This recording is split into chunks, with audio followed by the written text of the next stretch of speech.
Erin is our contemporary innovations artist, and we do this program every September.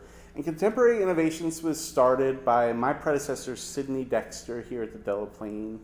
And really, it's an opportunity for us. It's an invitational exhibition. So it's an opportunity for us to reach a little bit outside of our local and regional area and bring in an artist that we think are excelling in like the techniques and the conceptual elements of their work. And so someone pointed me in Erin's direction a while back, and I was thrilled when she agreed to be our contemporary innovations artist. So let me read about Erin, and then I'm going to get out of the way, and Erin's going to talk with us. So Erin Fostel creates representational drawings with charcoal, often depicting the everyday moments of life, from images of intimate home interiors to shared public space. She holds a BFA in drawing and art history from the Maryland Institute College of Art and has exhibited throughout the United States and Europe. Fostel is a 2019 recipient of the Municipal Art Society of Baltimore City Artist Travel Prize and a Maryland State Arts Council Individual Artist Award winner. Her drawings are in collections at the Baltimore Museum of Art, the Maryland Center for History and Culture, CFG Bank, and the Robert W. Deutsch Foundation. Sorry, Robert. Her studio is in Baltimore, Maryland. Would you welcome Erin Fostel?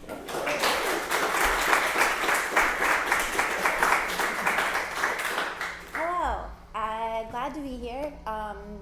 When I asked Corey what I should talk about, because I feel like when you do an artist talk, an artist can get up here and talk about all kinds of things.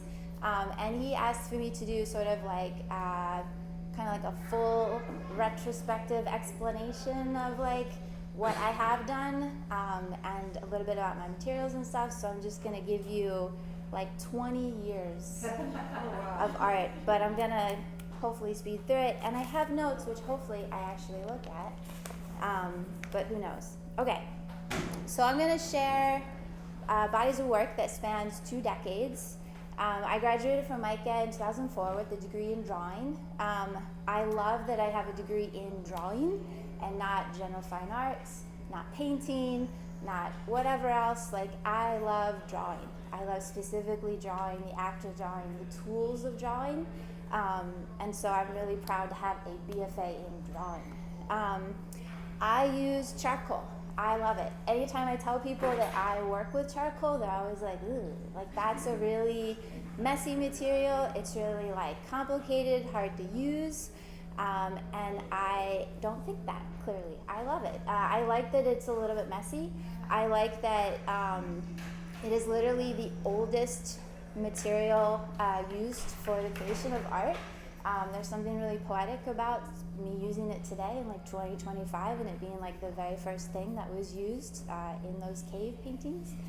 And so I just love everything about the material, and I love that I use this like stick of burnt wood or like the materials of burnt wood to create like these illusions on paper.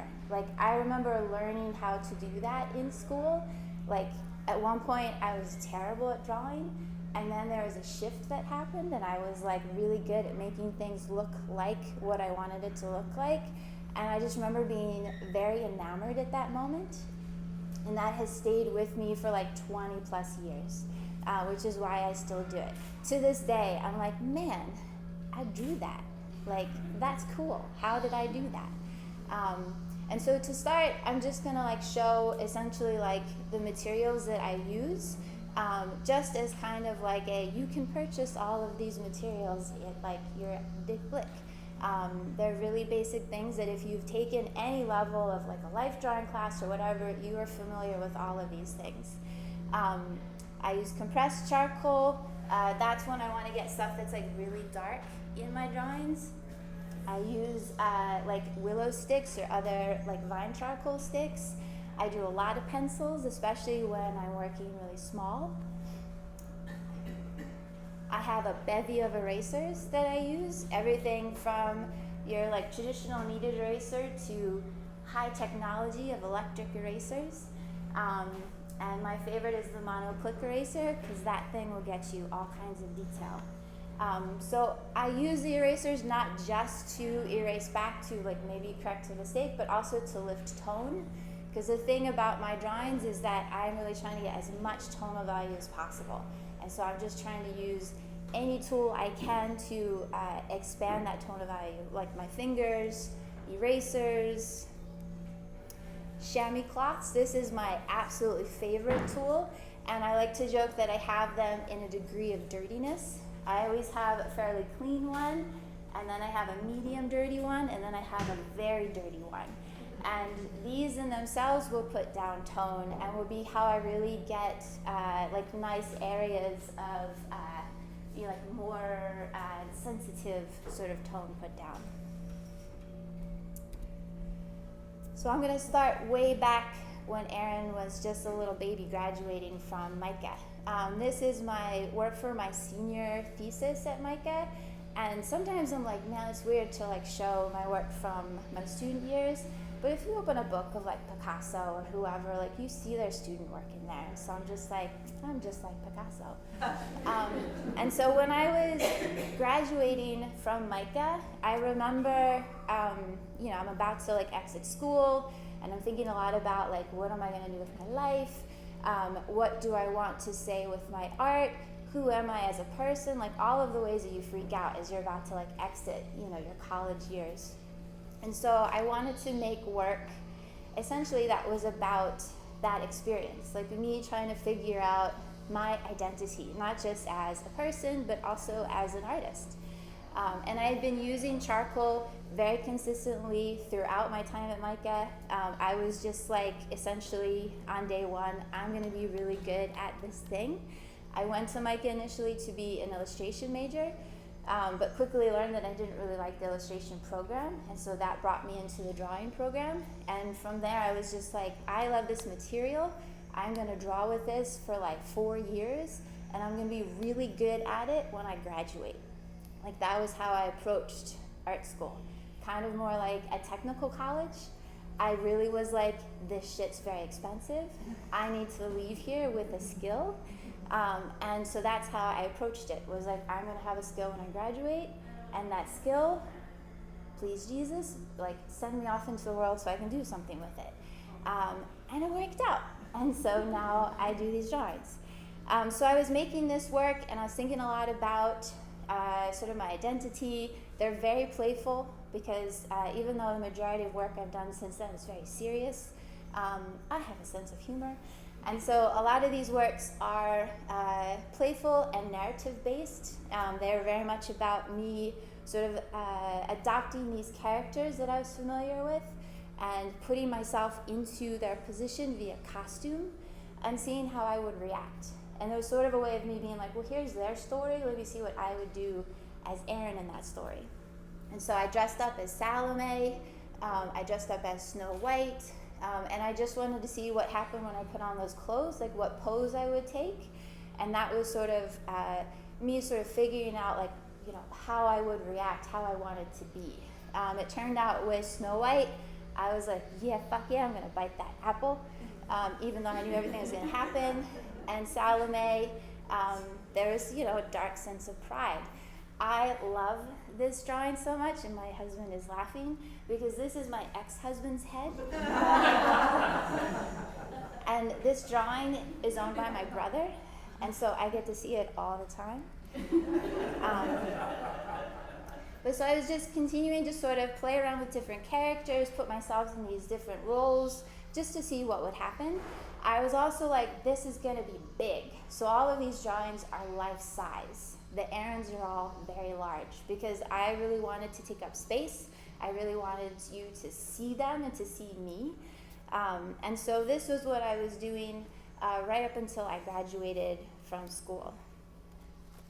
All right, am I looking at my notes?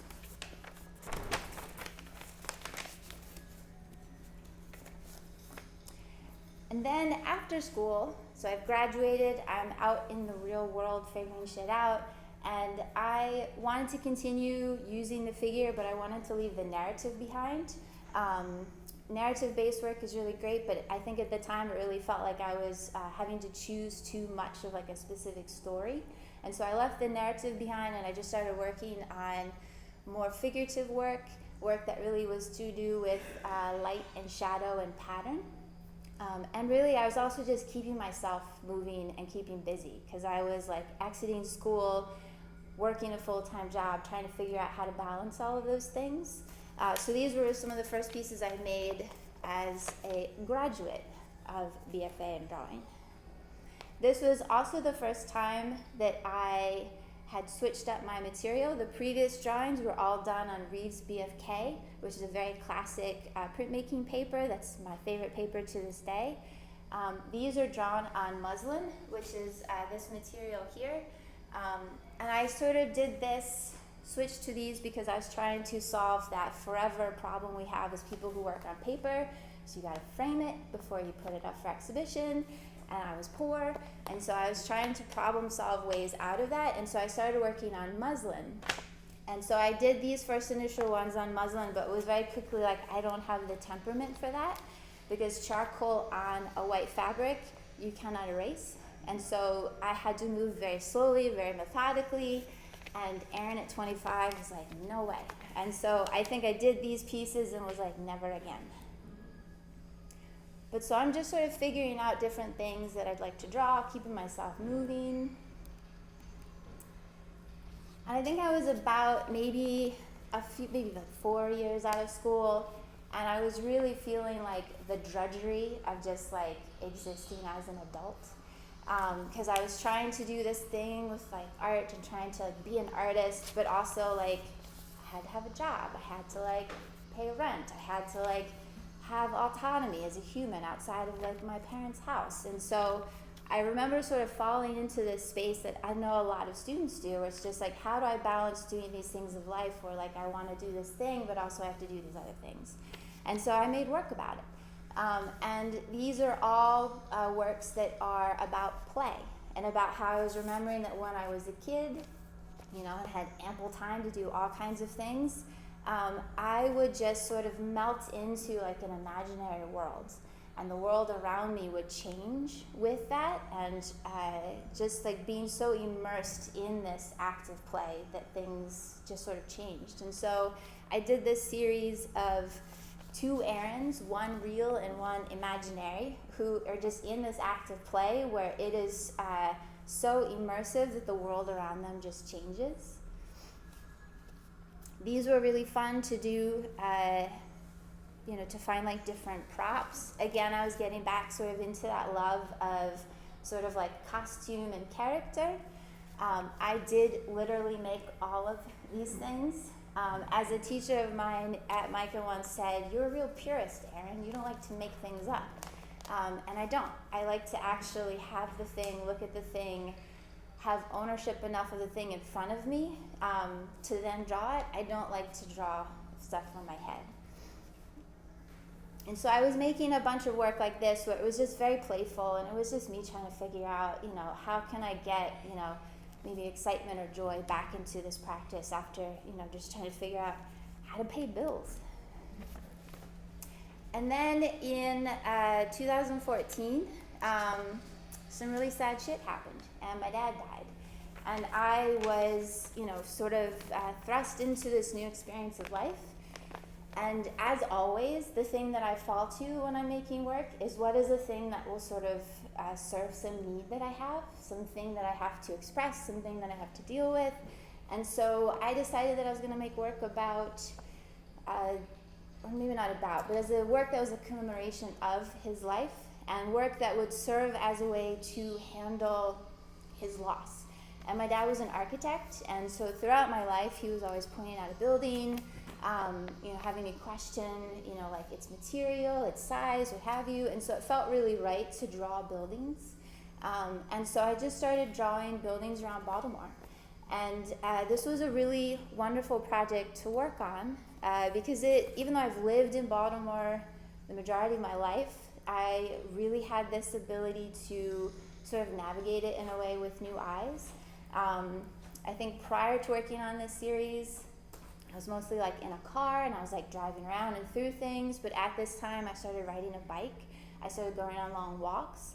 And so I was experiencing space and environment in a very different way than I was before.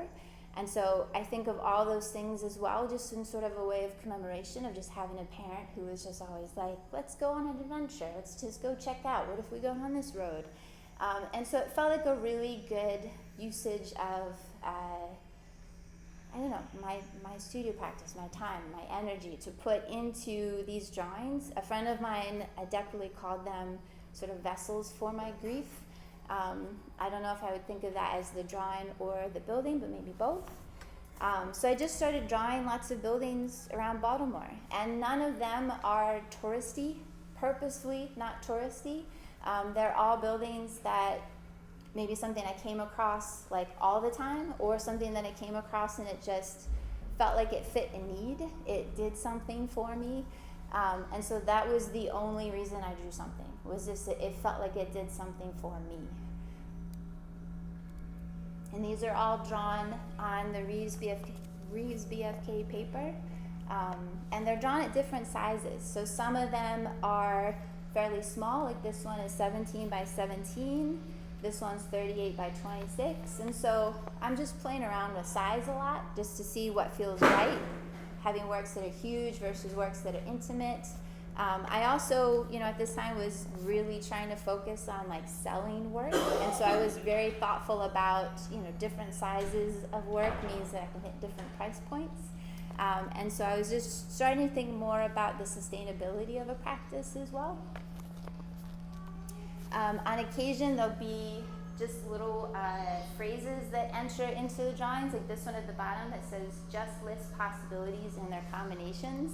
And as I was working on the pieces, it was not readily apparent that I was thinking about my dad as I was working on them, which was fine, but also I was like, maybe I can insert a little bit more of him into it. And so as I was making these drawings, my mom was going through all of his stuff. She was like emptying out, the house, sort of categorizing things as one does when somebody passes, whether it's a donate, keep, or trash. And she found his old notebooks from school. And this is when he was learning how to be an architect. And he just had all of these great sayings and phrases just written down. And it's probably just like his teacher just saying things in the middle of class. And so I just took note of them, and I just started adding them into the drawings just as sort of an extra addition of like my dad in there. Sometimes I became interested in leaving the drawing a little bit unrendered or very unrendered. I was interested in maybe like more of an understanding that they were a drawing and not a photograph. Sometimes my work gets mistaken for a photograph, which it's fine, because that means that I've got very good skills. But sometimes I do want you to be aware that like this is a drawing, this is made by hand. And a way that I do that is if I leave a part of it unrendered, then it allows you to think more of it as a drawing and an object, and not as much about and it being something that took time to make versus maybe like a quick sort of photograph that would have happened.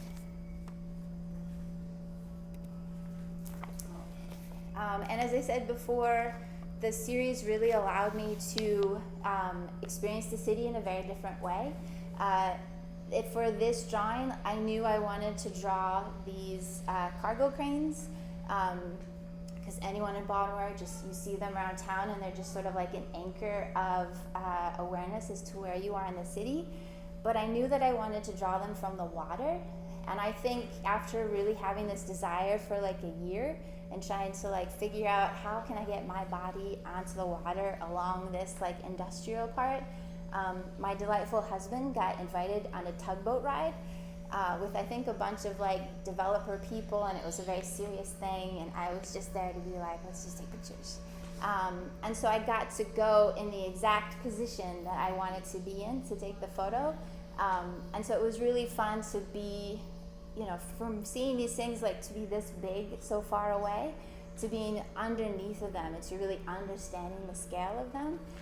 And so I think that I really couldn't have depicted them any better than if I was right on that tugboat in the water. So that was really, really great. Thanks, Ryan. So then I finished that series. I think I worked on those drawings for like 5 years, and I think I made like 50 drawings. And I was ready to move on, because sitting in that series, I really felt like I was continuing to sit in grief, and I was ready to be out of that and onto sort of a different space of mind. And around that time where I was trying to figure out what I would move to, I was witnessing a friend of mine on Instagram reclaim her life after a divorce. She had moved into an apartment. She is a very active social media user, but she took these gorgeous photographs of herself sitting in her bedroom under the moonlight. And she was just talking very openly about this act of having to sort of reclaim her space, rebuild her life after this upheaval. And I was like, that is what I would like to focus on now. One, because it was a shift from public. Everything I'd done with the Baltimore drawings was very public to private, and that felt like a really good shift to do. Now I'm going into spaces that you can only be in if you're invited into them. And it also really spoke to me just in terms of something that really felt a connection with other women. Like, I have so many friends who I have helped move out of a situation. I myself am divorced, as I pointed out in the beheading of the earlier slide. And so I'm aware of like what it was like to sort of have to rebuild and reclaim your space. And so I asked my friend if I could draw her room, but with her not in it. And she said yes. And so I came over, I photographed, and I drew her bedroom. This is the very first drawing I did, and it is in the show somewhere. I think it's over there. Yeah, it's over there. And I was like, this feels good. She loved it. And I put it on social media, and I was just like, is anybody else going to be interested in me coming into their most intimate space and drawing it? And it turns out, yes. I was inundated with women who were like, come draw my bedroom. Come to me. I'm not in Baltimore. I'm here. And so I had like a list of women who were just like, please come draw my space, because I have a similar relationship with it. You know, they had built these environments for themselves, and they were really proud of it, and they really loved the connection of it. And so I started drawing these bedrooms. They are all sort of volunteer, with the exception of the first one, and they all follow a certain number of rules. One, the bedroom only belongs to one woman. And two, they are anonymous. I never ever share information about whose room it is. And so aside from that, I started drawing them sort of at this very intimate 11 by 15 size, because one, I'm trying to make a lot of them, and the smaller they are, the more, this sounds dark to say, but the quantity I could get. But also, you physically going up to these drawings, it changes your interaction with them. You have to get very close to them in order to really see the detail, and I like that closeness. And as you see sometimes later, I started drawing them really big. But so I started doing these bedrooms, and I've been doing them since the very end of 2019. I think so far I have drawn 40 of them. Actually 41, because I just drew 41 and a half. I just finished one, and I'm in the middle of doing another one. I drew them pretty solidly for a handful of years, and then I burnt out just a little bit, because bed sheets are really hard to draw. And I really never knew what I was walking into when I was entering into a space. And so if a woman was like, yes, please come draw my room, and I walked in and there's like this headboard, I gotta draw that. And Venetian blinds, and all kinds of things that are really complicated to draw. And so I think I just sort of was like, I need a minute. I need to draw something a little bit easier. But this was the first drawing that I did that was larger than the 11 by 15 size. And I don't know if you can see it clearly, but this particular woman had a framed poster reproduction of Judith slaying Holofernes next to her bed. And when I walked in, I saw that poster, and I was immediately like, this is going to be a big drawing, because I want you to be able to identify that work of art, because it is a move to have that painting next to your bed. And so this was sort of the first one where I was like, okay, they don't have to be at this 11 by 15 size. I can play around when a room feels like it just needs maybe a little bit more space to be filled out. This drawing is behind this TV.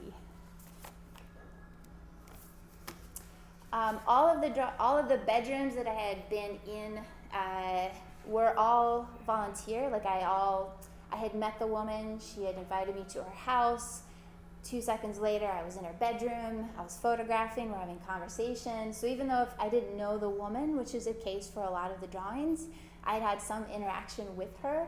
I knew where she lived. I knew a little bit about her disposition. All these kinds of things. But I got the opportunity to draw the bedroom of a woman that I did not know. I was partnered with the YWCA of Norfolk, Virginia to draw the bedroom in their shelter for women and children. I was working on an exhibition for the Virginia Museum of Contemporary Art, and I passed a very good Zoom interview where I proved to not be crazy, and I was a good person to invite into that space. And the goal was for me to go down and document through photographs an empty room, because I did not want to insert myself into the space of a woman that was there using the facilities for any level of trauma. And so I was supposed to go down and just draw an empty room. And 2 days before I went down, a woman had vacated unexpectedly one of the rooms there, and they left everything as is for me. And so what I ended up getting to draw was a room that was filled with stuff of a woman who had just left. And it was a pretty chaotic room to be in. As you can tell, there's just like stuff everywhere. There's like a pile of wigs and clothes. There's makeup strewn everywhere, beauty products, bath products. And so I made this drawing of this particular bedroom. And this was one of the cases where I was like, it's got to be big. It cannot be 11 by 15. I want this thing to take up your full visual field, because this is a really important bedroom that I want you to pay attention to. And so I drew this thing. I think it is, I don't know if I don't have the exact size, but it is 54 inches high and 83 inches long. So it is as big as this wall, most likely, I think. And the goal was, if you stood 4 feet away from it, everything was to scale visually, as if you were standing in the doorway. I really wanted it to be as overwhelming to your visual field as possible. And so I spent a long time making this drawing for the show, and as I was working on it, I again was thinking about that idea of leaving certain parts of it unrendered. But in this case, I was using the idea of it being unrendered or maybe unfinished as a way of thinking more about the transitional aspect of it, that the drawing was coming into being or going away, much like the space itself was transitional. So here I was working more from a conceptual idea of sort of leaving it unrendered. I found that as I was working on it, not knowing the woman at all, I was making a lot of assumptions about what had happened. Like, what happened that brought her to this space, to need the space? Where was she now? And I was being put in the same position that I know all of my viewers are when they look at all of the bedrooms that I'd drawn previously, was that you don't know who they are. And you're making assumptions about who they are, where they live, how old they are, based on their stuff.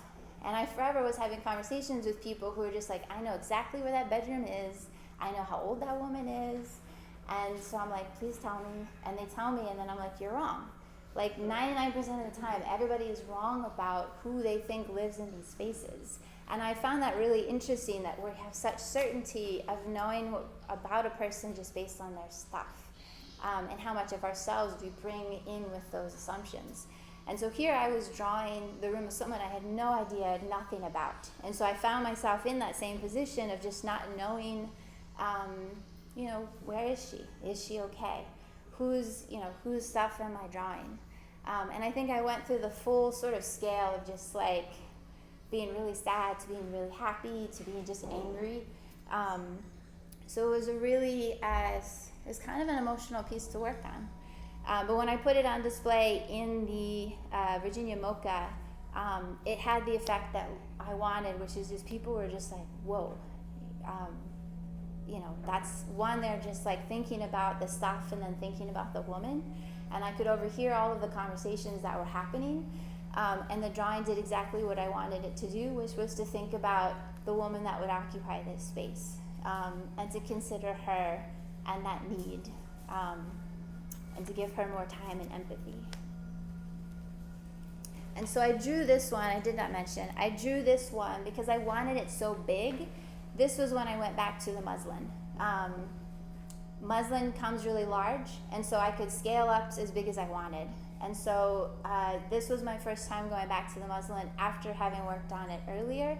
Turns out my temperament works much better for it now. And so even though I still have to work much slower, it really felt good. The charcoal on the muslin feels really good. I can also dye the muslin, which is really fun. So previously I couldn't really work with color because toning paper just changes the texture of the paper. So I've been able to sort of play around with adding color to the works. There's a lot of posters in this drawing. And this one is in the back of the room.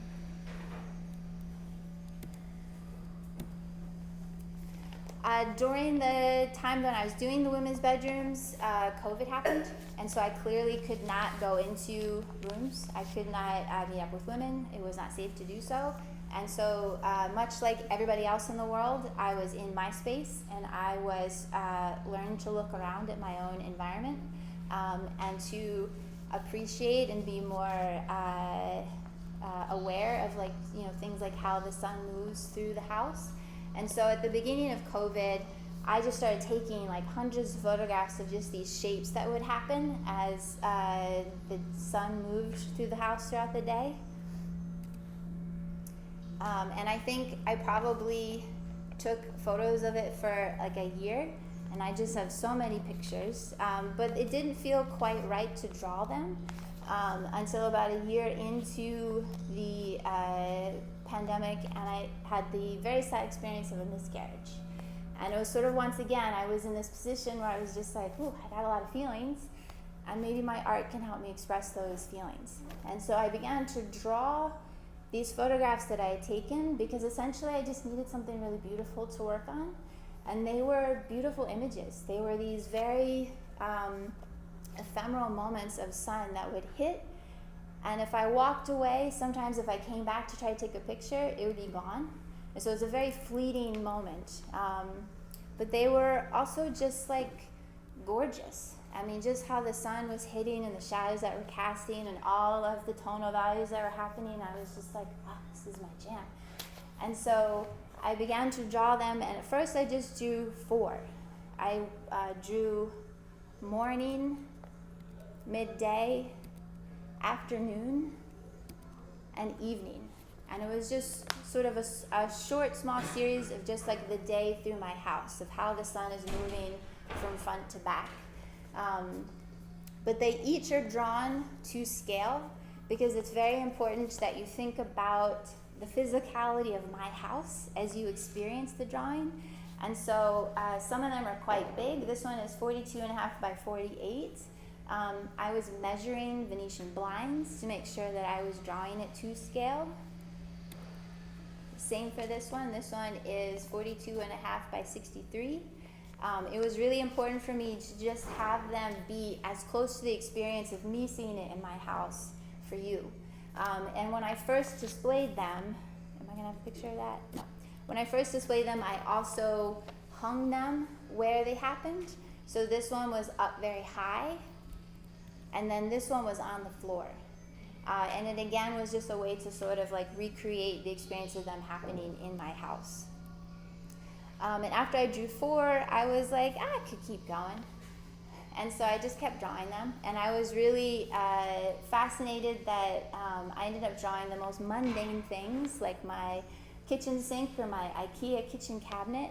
And that these things were just like utterly transformed by just the beautiful shadows of light that would come in. With either a plant that was inside my house, a plant or tree that was outside of my house, or some object that was there. And again, they're all drawn to scale. It became really noticeably important for me that in each drawing there is some sort of architectural element that holds you in that space. I think when I first started drawing them, I was like, I'm just going to draw the shadow, and I was like, this is really abstract. And then I found that my eyes couldn't settle, and I didn't feel grounded. Everything was just moving too much. And so now I'm aware that you need more of sort of that like architectural element to really hold you in that space. Sometimes I'm just drawing stuff that I really like. I go on lots of walks ever since I was working on the series with my dad stuff. And I am forever taking lots of photographs. I work totally from photography that I take just with my iPhone. I just gather lots of imagery, and sometimes that imagery turns into drawings, and sometimes it just sits on my phone and I have to pay Apple more money to storage. These I drew actually on Mylar. This was the first time, or drafting film, that I worked on drafting film. There's an example of this material here on the second from the right. But I just found, after working on BFK for 20 years, and then I worked on muslin, I was like, oh, what are other materials that I can draw on? And so I started working on drafting film after a friend just was like really excitedly telling me about how much she loved drawing on it. And so I tried it, and it was a lot of fun. And so I made these 4 drawings of trees at night under the great artificial lighting of street lights. I was just really into the drama of them. But I made them specifically to roll up and ship in a tube off to Berlin for my first international exhibition. And from there, I started working on window reflections. Again, I'm just out wandering around taking note of things that I think are interesting. And so I started taking pictures of window reflections of me being outside of the space looking in, and all of the weird, wild, and wonderful things that happen when you can see a little bit inside of the space and also have reflection of what's behind you. At first I was just like, man, this is a beautiful composition within these 4 lines, this rectangle. And then I was like, also this is a weird amalgamation of space, and like my understanding of like where I am when I'm like looking in and having reflection was just a lot of fun. So I've been working on these, again in different sizes. Some are really small, like this is 8.5 by 11. These are 24 by 36. And they're just wherever I am, I take photos, always and forever, always gathering photos. I started to insert color again with this material because it is translucent. You can see through it, so you can put color underneath of it and transform the image. I'm really into when you just have almost no idea of what you're looking at. Like there's maybe a little bit of information there that holds you to understand that you're looking in a window with an open sign. But I became really interested in a disruption of understanding of what you're looking at, and really interested in you, the viewer, needing to sort of interrogate what it is that you're looking at, because I'm thinking a lot more about how we see. After working so much in like public and private sort of space, now I'm thinking a lot about, well, how are we even seeing and experiencing that space? And the window reflections are a great way to sort of consider our eyesight and how much interrogation has to happen as we're actually like looking at things that sometimes are not quite a normal thing. Sometimes you have to figure something out. And I've just become enamored with just sort of like that idea of investigation. This piece I just sold to Johns Hopkins University, which is very exciting. But again, I think ultimately I'm just an artist who just keeps seeing really beautiful, amazing, weird shit as I'm walking around.